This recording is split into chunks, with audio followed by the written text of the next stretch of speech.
সম্মানিত ভিউয়ার্স, শুভেচ্ছা নিন। আশা করছি সবাই ভালো আছেন। প্রধান শিক্ষকগণের লিডারশিপ প্রশিক্ষণ 14 দিনব্যাপী নতুন ম্যানুয়ালের আলোকে প্রাথমিক বিদ্যালয়ের প্রধান শিক্ষকদের জন্য পরিবর্তিত এই ম্যানুয়ালের প্রতিটি অধিবেশন আমরা আইসিটি ট্রেনিং ফর অল চ্যানেলের পক্ষ থেকে করে দিচ্ছি এবং এই টিউটোরিয়ালগুলো ইতিমধ্যেই জনপ্রিয়তা লাভ করছে। আমরা আজকে মূলত আমাদের দিন 2 অধিবেশন 3 নেতা এবং নেতৃত্ব এই বিষয়টি নিয়ে আলোচনা করব। আশা করছি পুরো আলোচনা জুড়ে আপনারা আমাদের সাথে থেকে আমাদের কাজকে উৎসাহিত করবেন। আর এই টিউটোরিয়ালগুলো যদি আপনাদের ভালো লাগে তাহলে আপনারা লাইক এবং শেয়ার করে দিবেন, যাতে আমরা অসংখ্য শিক্ষকদের কাছে পৌঁছাতে পারি। আমরা শুরু করছি আজকের এই অধিবেশন। এই অধিবেশনের শিক্ষণফল হচ্ছে নেতা ও নেতৃত্বের ধারণা ব্যাখ্যা করতে পারবেন, বিদ্যালয়ের উন্নয়নে নেতৃত্বের বিভিন্ন ধরন ব্যাখ্যা করতে পারবেন, নেতা এবং ব্যবস্থাপকের মধ্যে পার্থক্য বর্ণনা করতে পারবেন, নেতৃত্বের গুরুত্ব বর্ণনা করতে পারবেন। শুরুতে উল্লেখ করে রাখা দরকার যে এই অধিবেশনটি মূলত দুটি ভাগে বিভক্ত। আজকে মূলত আমরা নেতা এবং নেতৃত্বের ধারণা এটি এবং বিদ্যালয় উন্নয়নে বিভিন্ন ধরনের নেতৃত্বের যে ধরন রয়েছে সেটি নিয়ে আলোচনা করব। পরবর্তী পার্টে আমাদের 3 এবং 4 শিক্ষণফল নিয়ে আলোচনা হবে। শুরু করছি আজকের আলোচনা। আমরা একটা বল এবং আমরা দেখতে পাচ্ছি এটি একটি খেলার মাধ্যমে মূলত আমাদের অংশগ্রহণকারী শিক্ষকগণ তারা সার্কেলে দাঁড়াবে এবং একটি বল থাকবে। সেই বলটি একজন আরেকজনের কাছে ছুড়ে দিবে, ছুড়ে দিয়ে তাকে মূলত তার পেশাগত জীবনে তার জীবনে দৃষ্টান্তমূলক নেতৃত্ব দিয়েছেন এমন একজন ব্যক্তির একটি গুণাবলী বলতে হবে। অর্থাৎ এখানে দৃষ্টান্তমূলক বলতে যেটা দেখানো যায় যে এইটা তার নেতৃত্ব, এইরকম একজন ব্যক্তির একটি গুণ বলতে হবে এবং প্রত্যেকে একটা একটা করে গুণ বলবে এবং পরবর্তীতে আমরা এগুলো দেখিয়ে দেব। যেমন হতে পারে সত্যবাদিতা, দৈহিক সামর্থ্য, সুস্থতা, প্রখর ব্যক্তিত্ব, শিক্ষা এবং অভিজ্ঞতা, সাহস ও সততা থাকতে হবে, পরিশ্রম ও সহনশীলতা, দায়িত্বশীলতা এবং সহযোগিতা, সাংগঠনিক দক্ষতা, মানবিক সম্পর্ক অনুধাবন, সিদ্ধান্ত গ্রহণের ক্ষমতা, জেন্ডার সচেতনতা, দূরদর্শিতা, দেশপ্রেম ও সুসম্পর্কের উন্নয়ন, বুদ্ধিমত্তা, দায়িত্ববোধ, শান্তি শৃঙ্খলা নিশ্চিত করা, আবেগ নিয়ন্ত্রণ করার ক্ষমতা এবং নীতিবান ও ধৈর্যশীলতা। একজন আদর্শ নেতার এই ধরনের গুণাবলী হওয়া দরকার বা হতে পারে বা থাকতে হবে। আমরা পরবর্তীতে জানব নেতাকে। Who is a leader? আমরা নেতার সংজ্ঞা কি বলবো? নেতা হচ্ছে সাধারণভাবে বলা যায় কোনো সাধারণ লক্ষ্য অর্জনের জন্য যে ব্যক্তি কোনো দল বা গোষ্ঠী বা প্রতিষ্ঠানকে প্রভাবিত করে উক্ত লক্ষ্য অর্জনের জন্য পরিচালিত করে তাকে আমরা নেতা বা লিডার বলে থাকি। একজন নেতা সাধারণত কোনো দলের হতে পারে, কোনো প্রতিষ্ঠান বা কোনো জনগোষ্ঠীকে নির্দিষ্ট বিষয়ে প্রথমে সচেতন করে তোলে, তারপর তিনি তাদের সংগঠিত করে, অনুপ্রাণিত করে, প্রভাবিত করে, সেই লক্ষ্য অর্জনের কর্মে তাদেরকে সক্রিয়ভাবে সম্পৃক্ত করে। একজন নেতা তার অনুসারীদের দিক নির্দেশনা দেয় ও সহযোগিতা প্রদানের মাধ্যমে সকলের সাধারণ লক্ষ্য অর্জনের দিকে পরিচালিত করে। কোনো প্রতিষ্ঠানে শুধুমাত্র প্রতিষ্ঠান প্রধান বা উচ্চ পদে আসীন ব্যক্তিবর্গই নেতা নয়, বরং সাধারণ কোনো কর্মীও তার অধিক্ষেত্রে তার নিজ গুণ, দক্ষতা, কর্মদক্ষতার মাধ্যমে নেতার ভূমিকা পালন করতে পারেন। প্রকৃতপক্ষে একটি প্রতিষ্ঠানের লক্ষ্য অর্জনের জন্য শুধুমাত্র প্রতিষ্ঠান প্রধান বা আনুষ্ঠানিকভাবে নেতৃত্বের আসনে দায়িত্ব পালনকারী ব্যক্তিবর্গের নেতৃত্বই যথেষ্ট নয়। এখানে প্রতিষ্ঠানের অন্যান্য কর্মীগণকেও নিজ নিজ কর্মক্ষেত্রে নেতৃত্বের ভূমিকায় অবতীর্ণ হওয়া অতীব প্রয়োজন। তাহলে নেতাকে আমরা আরো কিছু সংজ্ঞা দেখব। এখন আমরা জানবো মূলত নেতৃত্ব কি। নেতৃত্ব নিয়ে বিভিন্ন শিক্ষাবিদ বিভিন্ন সংজ্ঞা দিয়েছেন। নেতৃত্ব হলো এমন একটি প্রক্রিয়া যা কোনো শিক্ষাবিদ মনে করেন নেতৃত্ব মানুষের আচরণ, চিন্তা, দৃষ্টিভঙ্গি প্রভাবিত করার একটা গুণ। অর্থাৎ মানুষকে প্রভাবিত করা। কি দিয়ে প্রভাবিত করব?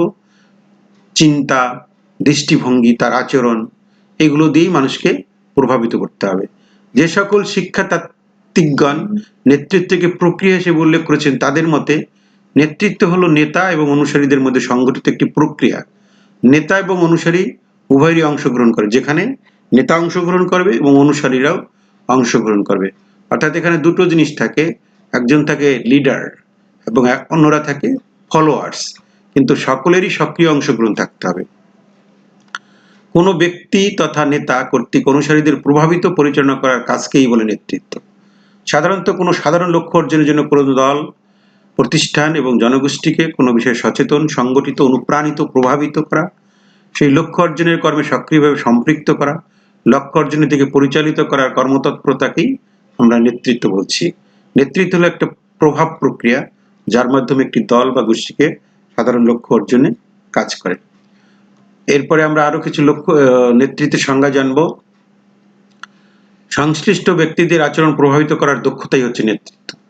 নেতৃত্ব হলো এমন একটি প্রক্রিয়া যার মাধ্যমে একজন ব্যক্তি নির্দেশনা, পরামর্শ, কৌশল দ্বারা অপরকে নিয়ন্ত্রণ এবং আচার আচরণ মনোভাবের উপর প্রভাব বিস্তার করতে পারে। নেতৃত্ব হচ্ছে নেতা কর্তৃক প্রভাব বিস্তারের একটি সামাজিক প্রক্রিয়া, যাতে সংশ্লিষ্ট ব্যক্তিরা লক্ষ্য অর্জনের জন্য স্বেচ্ছায় কাজে অংশগ্রহণ করে। অর্থাৎ নেতাকে তারা ফলো করবে, নেতা তাদেরকে পথ দেখাবে, নেতা অগ্রগামী ভূমিকা পালন করবে, নেতা তাদেরকে জ্ঞান, গরিমা, মেধা, মনন দিয়ে প্রভাবিত করবেন। নেতৃত্ব হচ্ছে জনগণকে প্রভাবিত করার একটা কলা কৌশল, যাতে তারা দলীয় লক্ষ্য অর্জনে স্বতঃস্ফূর্তভাবে উদ্বুদ্ধ হয়, এবং সেটি হচ্ছে নেতৃত্ব। নেতৃত্ব হচ্ছে লক্ষ্য নির্ধারণ ও বাস্তবায়নের উদ্দেশ্যে নিয়োজিত একটি সংগঠিত দলের কার্যাবলীকে প্রভাবিত করার প্রক্রিয়া। তাহলে নেতা এবং নেতৃত্ব। নেতা হচ্ছে সেই ব্যক্তি যিনি অনেক বাধা বিপত্তি সবকিছুকে ওভারকাম করে একটি সুনির্দিষ্ট লক্ষ্য অর্জনের জন্য সকলকে প্রভাবিত করে সামনে নিয়ে যেতে পারেন, তিনি হচ্ছেন নেতা। এবং নেতার যে গুণাবলী, এটাই হচ্ছে নেতৃত্ব। প্রভাবিত করার যে ক্ষমতা, সেটি হচ্ছে নেতৃত্ব। এখন মূলত আমরা বিভিন্ন ধরনের নেতৃত্বের ধরন জানবো। আমরা মূলত আমাদের প্রধান শিক্ষকের নেতৃত্বের কথাটা বলবো, কিন্তু তার আগে আমরা বিভিন্ন ধরনের নেতৃত্বের কথা জানবো। প্রথমত যেটা বলা হয়েছে রূপান্তরমূলক, অর্থাৎ ট্রান্সফরমেশনাল লিডারশিপ। তারপরে হচ্ছে শিক্ষণমূলক নেতৃত্ব, ইনস্ট্রাকশনাল লিডারশিপ, কর্তৃত্বমূলক অটোক্রেটিভ লিডারশিপ, বন্টনমূলক নেতৃত্ব, ডিস্ট্রিবিউটেড লিডারশিপ, বিনিময়মূলক নেতৃত্ব, ট্রানজেকশনাল লিডারশিপ, গণতান্ত্রিক নেতৃত্ব, ডেমোক্রেটিক লিডারশিপ, একনায়কতন্ত্র নেতৃত্ব, অটোক্রেটিভ লিডারশিপ এবং ক্যারিসমেটিক লিডারশিপ। এই যে বিভিন্ন ধরনের লিডারশিপের কথা বলা হয়েছে, আমরা এই লিডারশিপগুলো নিয়ে একটু জানবো। প্রথমেই সেটা হচ্ছে রূপান্তর। রূপান্তর বলতে ট্রান্সফরমেশনাল, অর্থাৎ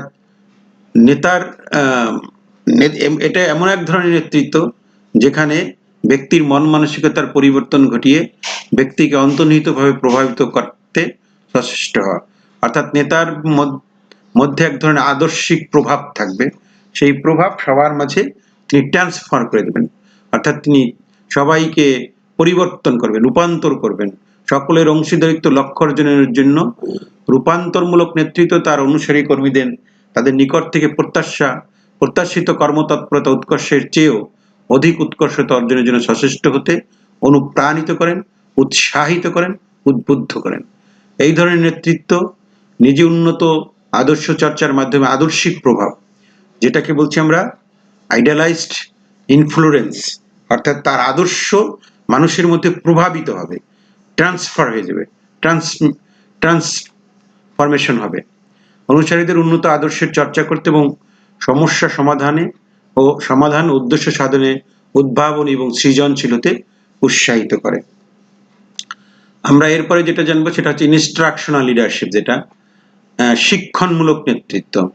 আমাদের যে বিভিন্ন ধরনের নেতৃত্ব আমরা আলোচনা করব, তার মধ্যে আমাদের বিদ্যালয়ের সাথে সম্পর্কিত হচ্ছে শিক্ষণমূলক নেতৃত্ব। এটি অত্যন্ত কার্যকর একটি নেতৃত্ব। বিদ্যালয়ের প্রধান কাজ হচ্ছে শিক্ষাক্রম বাস্তবায়ন তথা শিক্ষণ শেখানো কার্যক্রম বাস্তবায়ন করা। শিক্ষণমূলক নেতৃত্ব মূলত বিদ্যালয়ের কার্যকর এবং উত্তম শিক্ষণ শেখানো পদ্ধতির প্রয়োগ এবং সকল শিক্ষার্থীর শিক্ষণ ফল অর্জন নিশ্চিতকরণের জন্য প্রধান শিক্ষক কর্তৃক সহকারী শিক্ষকগণকে উদ্বুদ্ধকরণ, নির্দেশনা, সহযোগিতা প্রদানকে বোঝায়।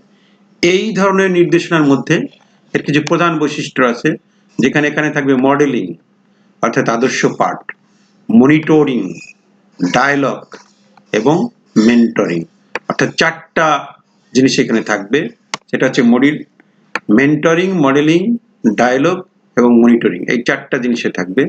এই 4 ধরনের কার্যক্রমের মধ্য দিয়ে মূলত সহকারী শিক্ষকদের পেশাগত উন্নয়ন এবং প্রয়োগ এর মাধ্যমে শিক্ষার্থীদের শিক্ষণ শেখানোর লক্ষ্য অর্জনের জন্য যে নেতৃত্ব প্রদান করা হয় তাই মূলত শিক্ষণমূলক বা ইনস্ট্রাকশনাল লিডারশিপ যেটাকে আমরা বলছি। এটার রূপান্তরমূলক যে লিডারশিপ আমরা এর আগে যেটা আলোচনা করা হয়েছে, এই স্লাইডটা এর আগে হবে, সেটার পর 4টা অংশ ছিল যেটা আমরা আলোচনা করেছিলাম। একটা হচ্ছে আইডিয়ালাইজড ইনফ্লুয়েন্স, আর একটা হচ্ছে অনুপ্রেরণ উদ্বুদ্ধ করে ইন্সপিরেশনাল, আর একটা হচ্ছে বুদ্ধিভিত্তিক ইন্টেলেকচুয়াল স্টিমুলেশন যেটাকে আমরা বলি, এবং স্বতন্ত্র সহযোগিতা অর্থাৎ ইন্ডিভিজুয়াল কনসিডারেশন অর্থাৎ প্রত্যেককেই তার স্বতন্ত্র সহযোগিতা করা, প্রতিটি কর্মীর স্বতন্ত্রতা বিবেচনা করে তাকে প্রয়োজনীয় স্বাধীনতা এবং সহযোগিতা দেওয়া। এই জিনিসটাই মূলত এখানে আবার ছবির মাধ্যমে দেখানো হয়েছে। একটা হচ্ছে আইডিয়ালাইজড ইনফ্লুয়েন্স অর্থাৎ তার সবকিছু দিয়ে তিনি তার আদর্শ যেটাকে বলছি আমরা, সেই আদর্শ দিয়ে অন্যকে প্রভাবিত করবেন, এবং তার ভিতরে যে ইন্টেলেকচুয়াল অর্থাৎ বুদ্ধিমত্তা যেটা, সেটি স্টিমুলেশন, তার বুদ্ধিমত্তা দিয়ে অন্যকে প্রভাবিত করা, স্টিমুলেট করা, প্রত্যেক কর্মীকে আলাদা করে তার ইন্ডিভিজুয়াল কনসিডারেশন বিবেচনায় তাকে প্রয়োজনীয় সহযোগিতা দেওয়া, এবং ইন্সপিরেশনাল মোটিভেশন অর্থাৎ তিনি তাদেরকে উদ্বুদ্ধ করবেন। এই যে 4 ধরনের, এটা হচ্ছে আমাদের ট্রান্সফারমূলক লিডারশিপের 4টা বৈশিষ্ট্য ছিল। এরপরে যেটা জানবো আমরা কর্তৃত্বমূলক বা অটোক্রেটিভ লিডারশিপ যেটাকে বলছি আমরা। কর্তৃত্ব বলতে বোঝায় যে প্রতিষ্ঠানের লক্ষ্য এবং কর্মীদের কর্মতৎপরতা বৃদ্ধিতে এক ধরনের নেতৃত্ব যেটি বেশ কার্যকর। প্রতিষ্ঠানের লক্ষ্যের সাথে সমন্বয় করে নেতা সেই লক্ষ্য নির্ধারণ করবেন এবং লক্ষ্য অর্জনের কার্যপদ্ধতিও তিনি নির্ধারণ করবেন, এবং প্রতিটি ধাপে এখানে কিন্তু যেহেতু কর্তৃত্ব গভীরভাবে তদারকির বিষয়টা থাকবে এবং প্রতিষ্ঠানের লক্ষ্যটাকে আমার সর্বোচ্চ অগ্রাধিকার থাকবে এখানে, এবং এই জন্য করণীয় সব প্রচেষ্টাই গ্রহণ করা হবে। দলের সদস্যদের মতামত এখানে নিতে হবে, তবে যখন মনে করবেন মতামত কাজকে বাধাগ্রস্ত করবে তখন কিন্তু তিনি একাই সিদ্ধান্ত নেবে, অর্থাৎ কর্তৃত্বমূলক। এটা হচ্ছে কর্তৃত্বমূলক, তিনি নিজে কর্তৃত্ব দেখাবেন তখন। এর কিছু বৈশিষ্ট্য রয়েছে, যেমন এখানে কর্তৃত্বমূলক নেতা একজন ভিশনারি, তার একটা স্বপ্ন থাকে, ঠিক আছে, সেই স্বপ্ন বা লক্ষ্য অর্জনে তিনি কাজ করেন। এখানে প্রতিষ্ঠানের সফলতাই তাদের মূল লক্ষ্য এবং প্রতিষ্ঠানের উন্নয়নে তারা সবাই উচ্চাশা পোষণ করবে। করণীয় নির্ধারণে তারা সহকর্মীদের পরামর্শ নেবে। এই ধরনের নেতৃত্বের ক্ষেত্রে কখনো কখনো প্রতিষ্ঠানের স্বার্থে নিজেই সিদ্ধান্ত নেবে। যদি দেখা যায় যে সিদ্ধান্তগুলো আসছে সেটি প্রতিষ্ঠানের স্বার্থ রক্ষা হচ্ছে না, তখন তিনি নিজে যে সিদ্ধান্ত নিয়েছে সেটি নেবেন। তবে তারা আশা করেন কর্মীরা প্রতিষ্ঠানের স্বার্থে সর্বোচ্চ চেষ্টা করবে এবং সহকর্মীদের কর্মতৎপরতা বৃদ্ধিতে তিনি নিরলসভাবে কাজ করে যান। কোথায় কখন কিভাবে কর্তৃত্ব প্রয়োগ করবেন কোনো কাজে সফলতা পাওয়া যায় সেটা তিনি জানেন। এটা হচ্ছে কর্তৃত্বমূলক। এছাড়া আরো কিছু বৈশিষ্ট্য রয়েছে এখানে, যেটা রয়েছে সহকর্মীদের সাথে মিলেমিশে কাজ করার দক্ষতার পরিচয় দিতে হবে এখানে, এবং সকল কাজ একা সম্পন্ন করার সাহসও তাদের আছে। দ্রুত সিদ্ধান্ত নিতে পারে এখানে, সহকর্মীদের দিয়ে কোনো কাজ করানোর ক্ষেত্রে স্পষ্ট নির্দেশনা থাকবে তার, এবং সহকর্মীদের সৃজনশীল কাজকে তিনি উৎসাহিত করবেন। আর সেটা হচ্ছে আত্মবিশ্বাস, সহমর্মিতা, অভিযোজনের দক্ষতা, এই নেতার 3টি বিশেষ গুণ। ঠিক আছে, তাহলে আমরা কর্তৃত্বমূলক নেতৃত্বের বিষয়টা জানলাম। এরপরে আমাদের আরেকটি রয়েছে বন্টনমূলক নেতৃত্ব, ডিস্ট্রিবিউটেড যেটাকে বলছি। বন্টনমূলক নেতৃত্বের মূল কথা হলো দল বা প্রতিষ্ঠানে অংশীদারিত্ব, যেটা সবার অংশীদারিত্ব থাকবে, শেয়ারিং হবে বিষয়গুলো। এখানে নেতৃত্বের একজন কেন্দ্রীভূত না থেকে নেতা, অনুসারী এবং পরিস্থিতি মাঝে বিস্তৃত বন্টিত হয়ে যাবে সবার মাঝে। প্রতিষ্ঠানের নেতা এবং কর্মীরা সকলেই নিজ নিজ ক্ষেত্র এবং পরিস্থিতি অনুযায়ী নেতৃত্বের দায়িত্ব গ্রহণ করবে এবং কার্যকর নেতৃত্বের মাধ্যমে প্রতিষ্ঠান বা দলের লক্ষ্য অর্জনে অবদান রাখবেন সবাই, এবং কর্মীগণকে নিজ নিজ কর্ম সম্পাদনের পর্যাপ্ত স্বাধীনতা দেওয়া হয় এবং বিভিন্ন জনকে নেতা হিসেবে গড়ে তোলা, অর্থাৎ নেতা তৈরি করার যে বিষয়টি সেটি এখান থেকে আসবে, বন্টনমূলক নেতৃত্বে আসবে। এখানে কিছু বৈশিষ্ট্য রয়েছে। এখানে বন্টনমূলক নেতৃত্বে সুগঠিত টিমের সদস্যদের সীমাবদ্ধতার পরিবর্তে কাজ করার ক্ষমতা, স্বাধীনতা দেওয়া হয়ে থাকে। টিমের সদস্যদের দায়িত্ববোধ থাকবে এবং কেন্দ্রীয় নেতৃত্ব ফলে উপকৃত হবে। নতুন নতুন ধারণা বাস্তবায়ন কৌশল উদ্ভব হবে। নেতৃত্বের বিতরণের পদ্ধতিতে নতুন নেতৃত্ব তৈরি হবে এবং তাদের মাধ্যমে অন্যদের গাইড করা যাবে।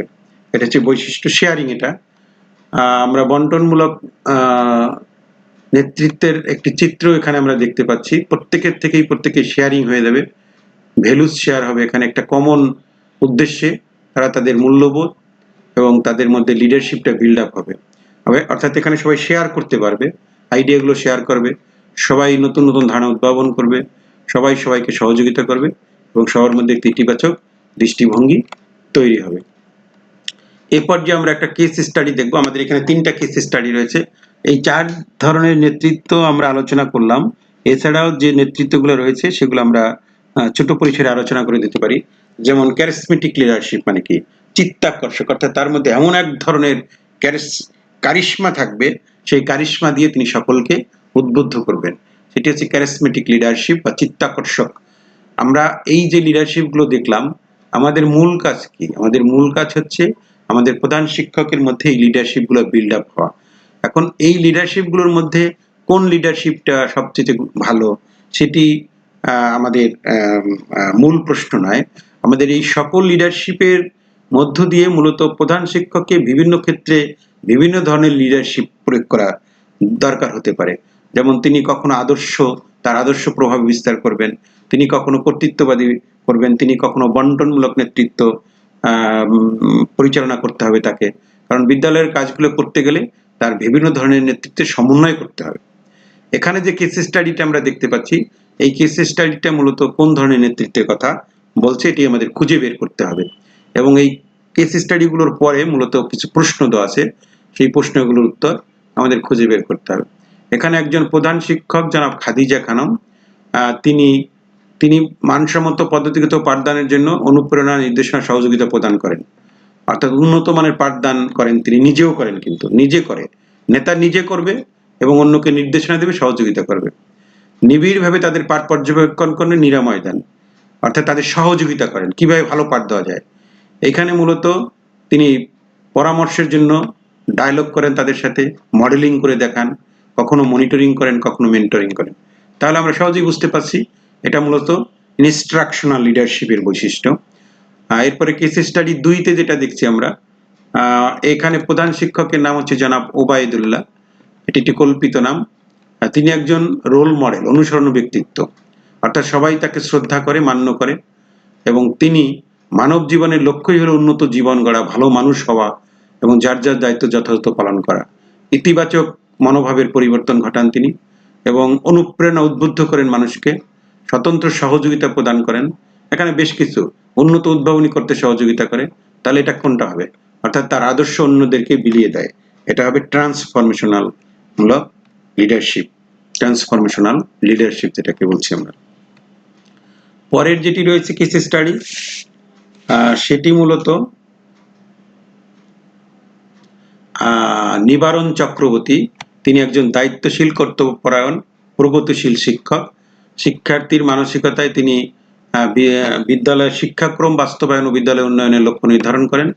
এখানে তিনি উপযুক্ত শিক্ষক শিক্ষার্থী এসএমসিদের সাথে দল গঠন করেন, দলীয় কাজে নিজে সক্রিয় অংশগ্রহণ করেন এবং তিনি দৃঢ় প্রতিজ্ঞ, জবাবদিহিতা নিশ্চিত করেন, পাশাপাশি অন্যকে উদ্বুদ্ধ করেন। ফলে একটি আদর্শ বিদ্যালয় হিসেবে এটি গড়ে উঠেছে। এইখানে মূলত কি হয়েছে? লক্ষ্য অর্জনে তিনি দৃঢ় এবং তিনি নিজেও সক্রিয়, জবাবদিহিতা নিশ্চিত করেন, টিম বিল্ডিং এর মাধ্যমে কাজ করেন, সক্রিয় অংশগ্রহণ করেন। এইটা মূলত আমাদের কর্তৃত্বমূলক নেতৃত্বের বৈশিষ্ট্য। আমরা এই 3টা কেস স্টাডি আমাদের অংশগ্রহণকারীদের দেবো এবং কেস স্টাডিগুলো আমরা আলোচনা করে দিলাম। কেস স্টাডি থেকে 4টা প্রশ্ন থাকবে। এই 4টা প্রশ্নের উত্তর তাদেরকে এই নির্দিষ্ট ছকে পূরণ করতে হবে। অর্থাৎ আমরা দেখছিলাম প্রথম কেস স্টাডিতে ছিল খাদিজা রহমান, পরে ছিল ওবায়দুল্লাহ এবং সবশেষ 3 নম্বর কেস স্টাডি ছিল নিবারণ চক্রবর্তী।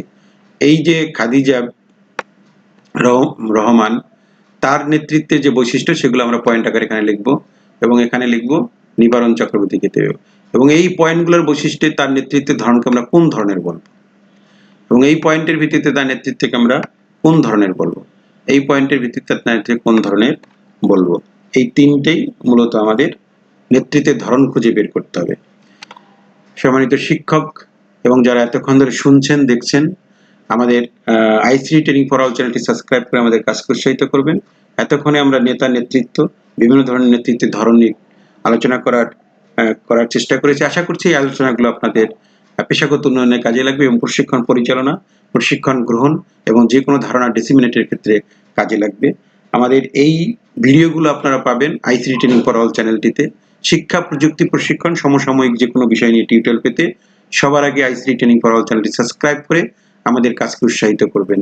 দেখা হচ্ছে পরের কোনো টিউটোরিয়ালে। সবার জন্য শুভকামনা।